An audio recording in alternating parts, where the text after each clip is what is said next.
Szia, Sanyika. Szia. A legnagyobb petász én vagyok. Szia, Sanyika. Szia, Sanyika. Na már!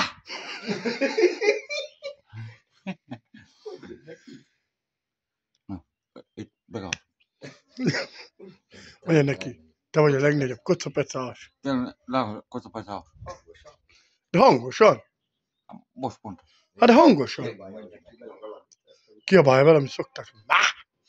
Viccen hozom aki. Ó. Hozom aki. Szóljál ma bele valamit. Na már! Mondjad neki, mit fog jön a hétvégén? Mit fog jön? Mi a halat?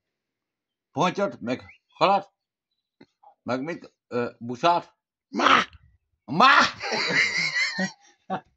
Jó, látom, hogy csukad gyerekom. Hát csukad gyerekom. Megint beülök, székre, az bemegy a szóval. Már! Látszik annak kell, az elejtű.